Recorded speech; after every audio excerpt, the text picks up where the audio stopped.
guys, thanks for watching another video. So currently I have around 2,000 rounds put through the Century Arms Visca and the Arsenal SAM 7. And I've been taking notes, right, because these are my first two AK-47s. So I'm kind of writing down things that are different than the AR-15, things that I like, things that I don't like, things that you might have to spend more money on because you want to modify it, all of that stuff. So I've come up with 10 things you might want to consider before buying an AK-47. Let's have a look.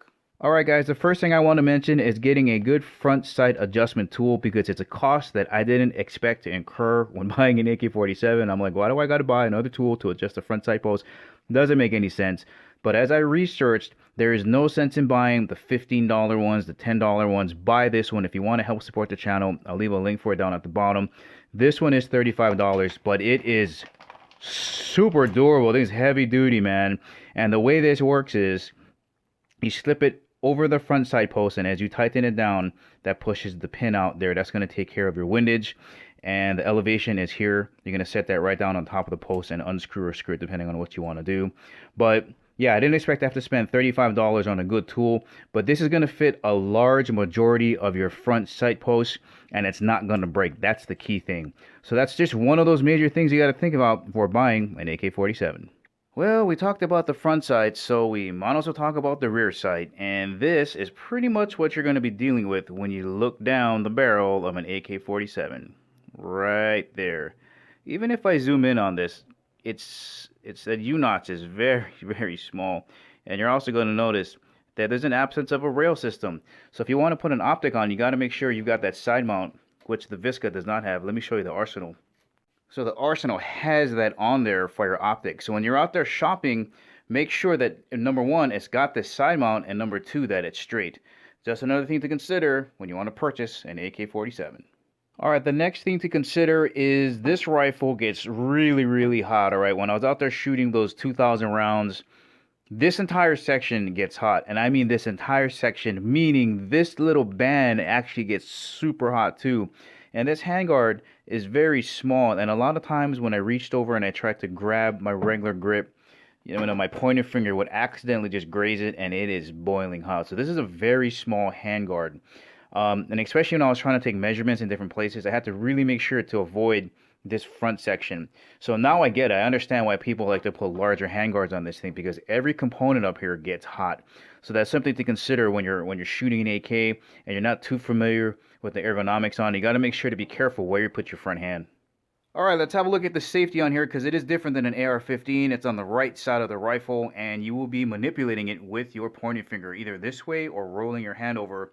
So some people might be like, I don't want to mess with that, because there's nothing on the left side of the rifle to help you take the safety on and off. So it can be kind of weird at first, but the Arsenal, let me bring that in here, has got it on both sides. So here is the safety on the right side, which is right here, and for those who just want to have it your way, here is how you manipulate the safety on the other side. So when you're out there, and if you just don't want to deal with learning how to work a different safety system, you might want to look for a AK variant that has it on both sides. Alright, again, if you value consistency in your training, you might not like the fact that you have to rock the AK magazine in like that, right? It's not like a pistol, it's not like an AR-15. And then some people even train with a way where you graze a trigger guard and you knock it out by hitting the mag release that way. So some people might not like that. And if you have a shorter magazine, because you don't have that leverage, sometimes it's a little bit harder to rock it in and out. Now another thing, since we're in this area, is, so this is an X-Tech magazine. You can see there's a little bolt in here.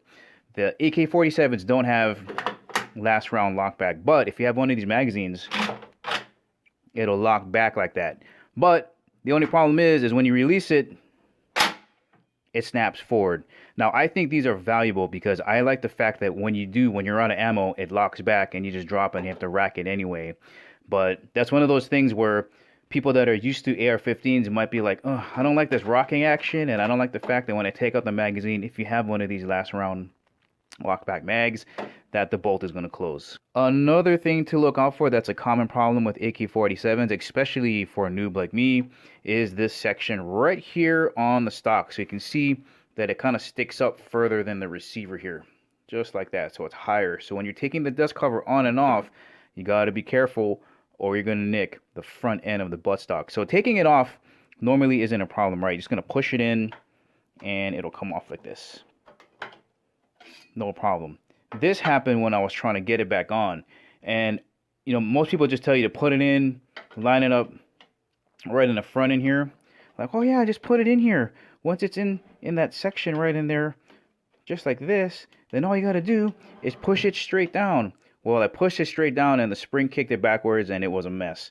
So now what I do is I kind of line that up right on the top, and then I push that all the way in, making sure that that front is lined up right in here first, like that.